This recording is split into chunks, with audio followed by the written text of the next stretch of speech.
and welcome to Read the Damn Book, the podcast where all the classics you wish you'd read are serialised, chapter by chapter, by me, Jen Smith, a professional audiobook narrator.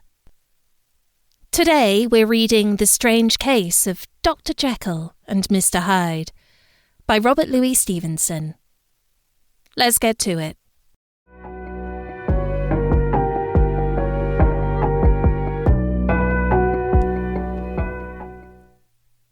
Search for Mr. Hyde. That evening, Mr. Utterson came home to his bachelor house in sombre spirits and sat down to dinner without relish. It was his custom of a Sunday, when this meal was over, to sit close by the fire, a volume of some dry divinity on his reading desk, until the clock of the neighbouring church rang out the hour of 12, when he would go soberly and gratefully to bed. On this night, however, as soon as the cloth was taken away, he took up a candle and went into his business room. There he opened his safe, took from the most private part of it a document endorsed on the envelope as Dr. Jekyll's will, and sat down with a clouded brow to study its contents. The will was holograph, for Mr. Utterson, though he took charge of it now that it was made, had refused to lend the least assistance in the making of it. It provided not only that, in the case of decease of Henry Jekyll, M.D., D.C.L., LL.D., F.R.S., etc., all his possessions were to pass into the hands of his friend and benefactor, Edward Hyde, but that in the case of Dr. Jekyll's disappearance or unexplained absence for any period exceeding 3 calendar months, the said Edward Hyde should step into the said Henry Jekyll's shoes without further delay and free from any burthen or obligation beyond the payment of a few small sums to the members of the doctor's household. This document had long been the lawyer's eyesore.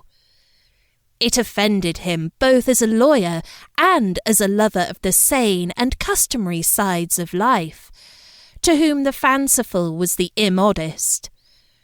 And hitherto it was his ignorance of Mr. Hyde that had swelled his indignation. Now, by a sudden turn, it was his knowledge. It was already bad enough when the name was but a name of which he could learn no more. It was worse when it began to be clothed upon with detestable attributes, and out of the shifting, insubstantial mists that had so long baffled his eye, there leaped up the sudden, definite presentment of a fiend. "I thought it was madness," he said, as he replaced the obnoxious paper in the safe. "And now I begin to fear it is disgrace." With that, he blew out his candle, put on a greatcoat, and set forth in the direction of Cavendish Square, that citadel of medicine, where his friend, the great Dr. Lanyon, had his house and received his crowding patients. If anyone knows, it will be Lanyon, he had thought. The solemn butler knew and welcomed him. He was subjected to no stage of delay, but ushered direct from the door to the dining-room, where Dr. Lanyon sat alone over his wine. This was a hearty, healthy, dapper, red-faced gentleman, with a shock of hair prematurely white, and a boisterous and decided manner. At the sight of Mr. Utterson, he sprang up from his chair and welcomed him with both hands. The geniality, as was the way of the man, was somewhat theatrical to the eye, but it reposed on genuine feeling. For these two were old friends, old mates both at school and college, both thorough respecters of themselves and of each other, and, what does not always follow, men who thoroughly enjoyed each other's company.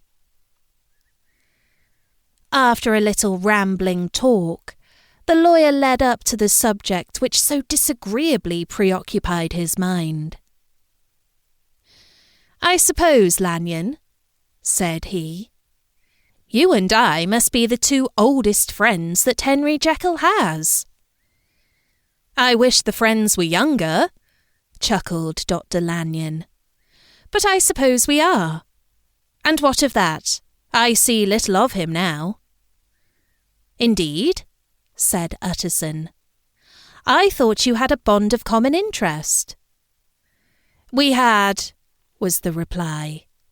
"But it is more than 10 years since Henry Jekyll became too fanciful for me. He began to go wrong in mind. And though of course I continue to take an interest in him for old sake's sake, as they say, I see and have seen devilish little of the man." "Such unscientific balderdash," added the doctor, flushing suddenly purple. "Would have estranged Damon and Pythias." This little spirit of temper was somewhat of a relief to Mr. Utterson. They had only differed on some point of science, he thought, and being a man of no scientific passions, except in the matter of conveyancing, he even added, "It is nothing worse than that." He gave his friend a few seconds to recover his composure, and then approached the question he had come to put. "Did you ever come across a protégé of his, one Hyde?" he asked. "Hyde?"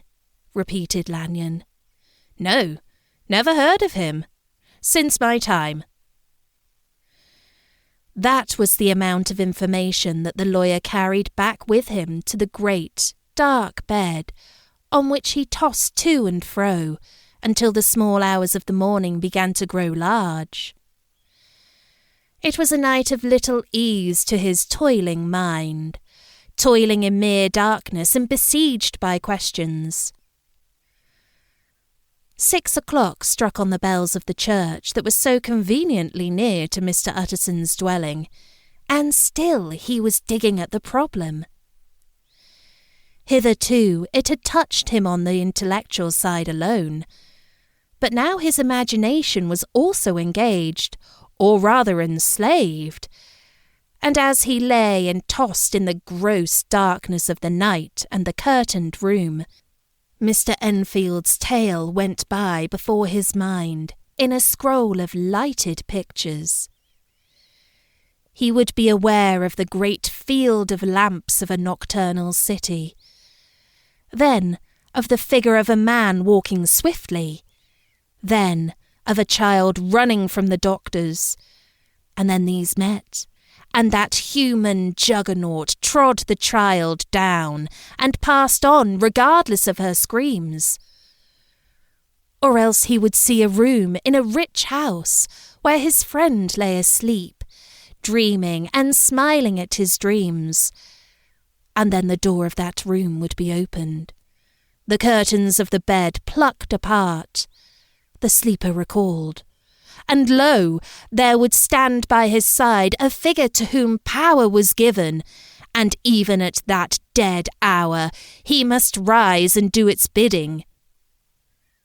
The figure in these two phases haunted the lawyer all night, and if at any time he dozed over, it was but to see it glide more stealthily through sleeping houses, or move the more swiftly and still the more swiftly, even to dizziness through wider labyrinths of lamp-lighted city, and at every street corner crush a child and leave her screaming. And still the figure had no face by which he might know it. Even in his dreams it had no face, or one that baffled him and melted before his eyes, and thus, It was that there sprang up and grew apace in the lawyer's mind a singularly strong, almost an inordinate curiosity to behold the features of the real Mr. Hyde. If he could but once set eyes on him, he thought the mystery would lighten and perhaps roll altogether away, as was the habit of mysterious things when well examined. He might see a reason for his friend's strange preference or bondage, call it which you please, and even for the startling clause of the will. At least it would be a face worth seeing, the face of a man who was without bowels of mercy, a face which had but to show itself to raise up, in the mind of the unimpressionable Enfield, a spirit of enduring hatred. From that time forward, Mr. Utterson began to haunt the door in the by-street of the shops. In the morning before office hours, at noon when business was plenty and time scarce, at night under the face of the fogged city moon, by all lights and at all hours of solitude or concourse, the lawyer was to be found on his chosen post. If he be Mr. Hyde, he had thought, I shall be Mr. Seek. And at last his patience was rewarded. It was a fine, dry night, frost in the air, the streets as clean as a ballroom floor, the lamps, unshaken by any wind, drawing a regular pattern of light and shadow. By 10 o'clock, when the shops were closed, the by-street was very solitary and, in spite of the low growl of London from all round, very silent. Small sounds carried far. Domestic sounds out of the houses were clearly audible on either side of the roadway, and the rumour of the approach of any passenger preceded him by a long time. Mr. Utterson had been some minutes at his post, when he was aware of an odd, light footstep drawing near. In the course of his nightly patrols, he had long grown accustomed to the quaint effect with which the footfalls of a single person, while he is still a great way off, suddenly spring out distinct from the vast hum and clatter of the city. Yet his attention had never before been so sharply and decisively arrested, and it was with a strong, superstitious prevision of success that he withdrew into the entry of the court. The steps drew swiftly nearer and swelled out suddenly louder as they turned the end of the street. The lawyer, looking forth from the entry, could soon see what manner of man he had to deal with. He was small and very plainly dressed, and the look of him, even at that distance, went somehow strongly against the watcher's inclination. But he made straight for the door, crossing the roadway to save time, and as he came, he drew a key from his pocket like one approaching home. Mr. Utterson stepped out and touched him on the shoulder as he passed. "Mr. Hyde, I think." Mr. Hyde shrank back with a hissing intake of the breath, but his fear was only momentary, and though he did not look the lawyer in the face, he answered coolly enough, "That is my name. What do you want?" "I see you are going in," returned the lawyer. "I am an old friend of Dr. Jekyll's, Mr. Utterson of Gaunt Street. You must have heard my name, and meeting you so conveniently, I thought you might admit me." "You will not find Dr. Jekyll. He is from home," replied Mr. Hyde, blowing in the key. And then suddenly, but still without looking up, "How did you know me?" he asked. "On your side," said Mr. Utterson. "Will you do me a favour?" "With pleasure," replied the other. "What shall it be?" "Will you let me see your face?" asked the lawyer. Mr. Hyde appeared to hesitate, and then, as if upon some sudden reflection, fronted about with an air of defiance, and the pair stared at each other pretty fixedly for a few seconds. "Now I shall know you again," said Mr. Utterson. "It may be useful." "Yes," returned Mr. Hyde. "It is as well we have met. And apropos, you should have my address." And he gave a number of a street in Soho. Good God, thought Mr. Utterson. Can he, too, have been thinking of the will?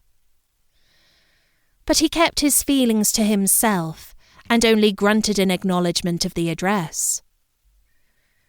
"And now," said the other, "how did you know me?"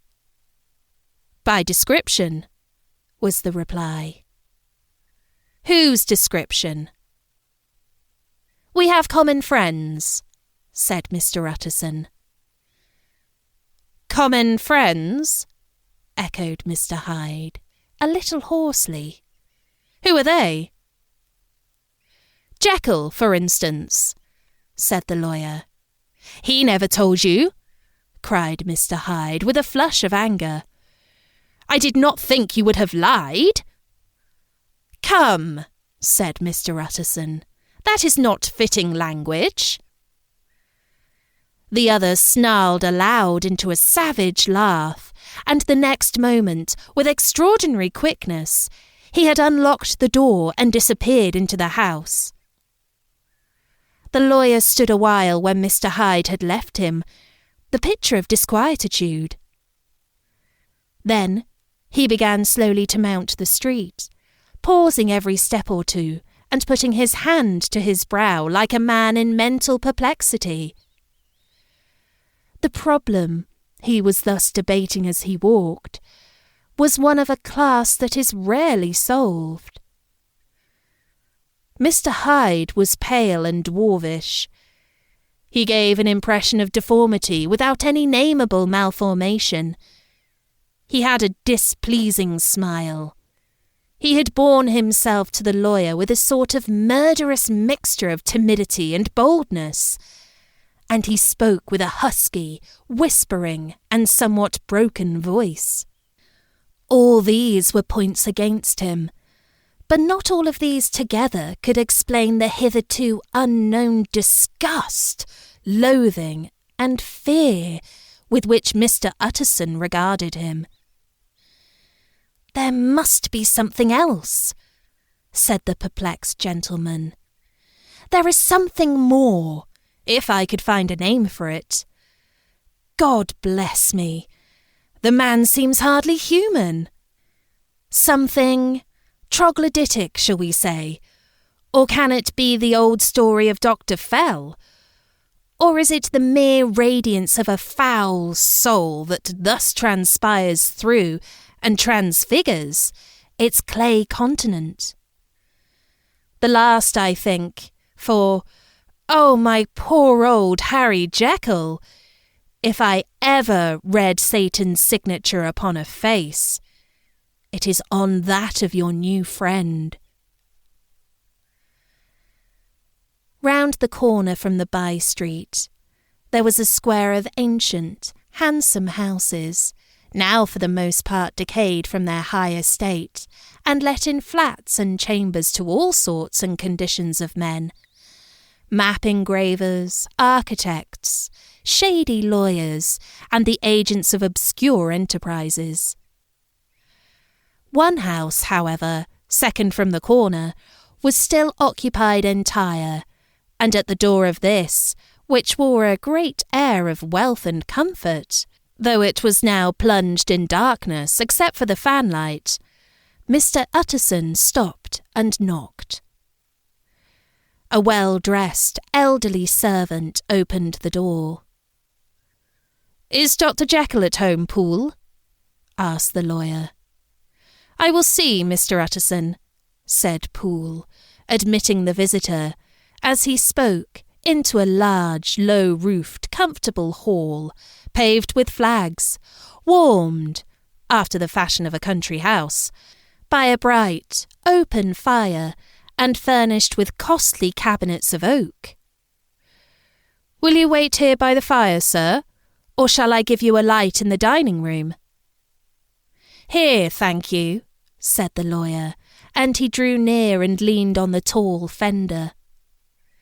This hall, in which he was now left alone, was a pet fancy of his friend the doctor's, and Utterson himself was wont to speak of it as the pleasantest room in London.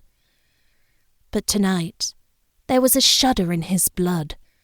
The face of Hyde sat heavy on his memory.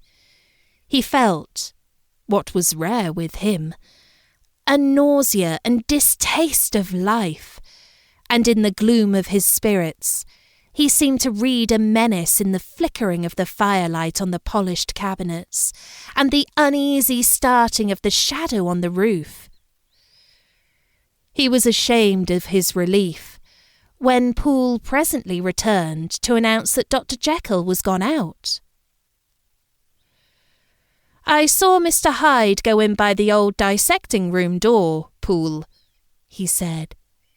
"Is that right, when Dr. Jekyll is from home?" "Quite right, Mr. Utterson, sir," replied the servant. "Mr. Hyde has a key." "Your master seems to repose a great deal of trust in that young man, Poole," resumed the other musingly. "Yes, sir, he do indeed," said Poole. "We have all orders to obey him."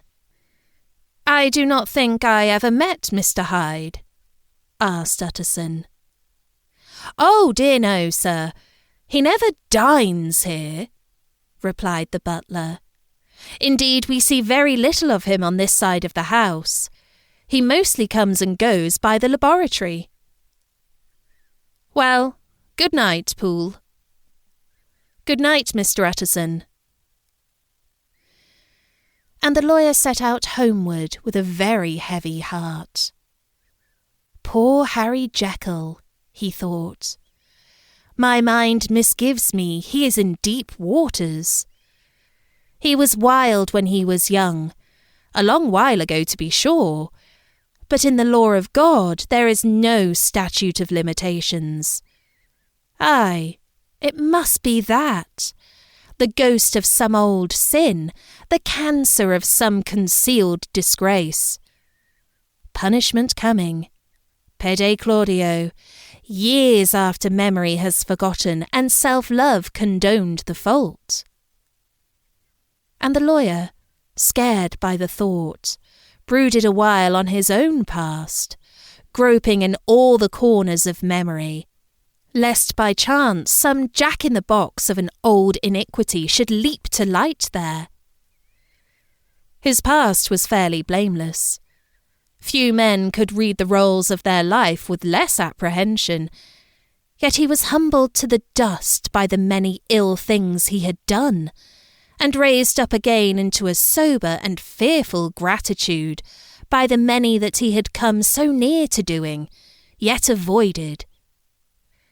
And then, by a return on his former subject, he conceived a spark of hope. This Mr. Hyde, if he were studied, thought he, must have secrets of his own, black secrets by the look of him, secrets compared to which poor Jekyll's worst would be like sunshine. Things cannot continue as they are. It turns me cold to think of this creature stealing like a thief to Harry's bedside. Poor Harry, what awakening! And the danger of it. For if this Hyde suspects the existence of the will, he may grow impatient to inherit. Aye, I must put my shoulder to the wheel if Jekyll will but let me, he added. If Jekyll will only let me. For once more he saw before his mind's eye, as clear as a transparency, the strange clauses of the will.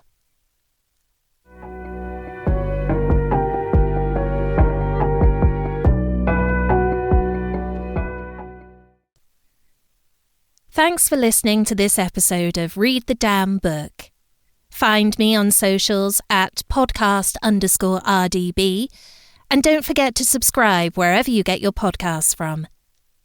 See you next time on Read the Damn Book.